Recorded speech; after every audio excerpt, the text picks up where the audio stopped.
the Supreme Court issued a significant ruling on bulldozer action.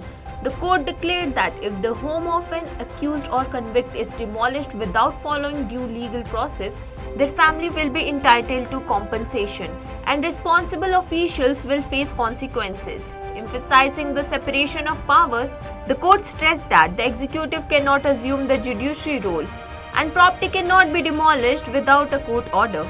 Using Article 142 of the Constitution, a bench comprising Justice B.R. Gavai and Justice K.V. Vishwanathan outlined guidelines for officials, stating no one's house can be demolished just because they are accused, and underscoring the need for the rule of law. The bench cautioned that the convictions must follow a fair hearing process.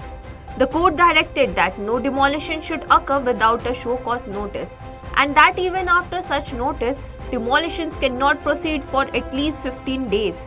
Additionally, all demolition action should be videographed. However, the court clarified that these guidelines do not apply to illegal constructions on public land or demolitions ordered directly by the court. Delhi's Rouse Avenue Court has reversed its decision on whether to take cognizance of the Enforcement Directorate's supplementary charge sheet against Aam Aadmi Party MLA Amanatullah Khan in the Delhi Waqf Board recruitment money laundering case. Special Judge Jitendra Singh has scheduled the verdict for November 14th. Khan has also filed a pending bail plea. The ED arrested him on September 2nd over alleged recruitment irregularities in the Waqf Board. The investigation indicated he acquired property through criminal activities and engaged in money laundering.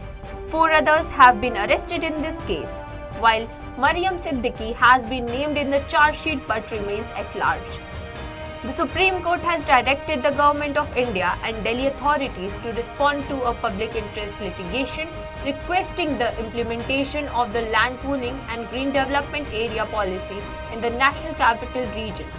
A bench of Justice Suryakant and Ujjwal Bhuiyan has called for replies from the Lieutenant Governor of Delhi, the Delhi government, the DDA, and other involved parties. Senior advocate Abhinav Mukherjee, representing the petitioner, argued that implementing these policies would enable plotted development, improved infrastructure, the creation of green spaces, and urbanization of villages. He also highlighted that the government's lack of action is leading to the growth of unauthorized colonies and causing land-related issues to farmers. On Wednesday, the Supreme Court instructed the NCP faction led by Ajit Pawar not to use photos or videos of Sharad Pawar in their campaign material for Maharashtra Assembly elections. The court emphasized that Ajay Pawar must run the election under his distinct identity.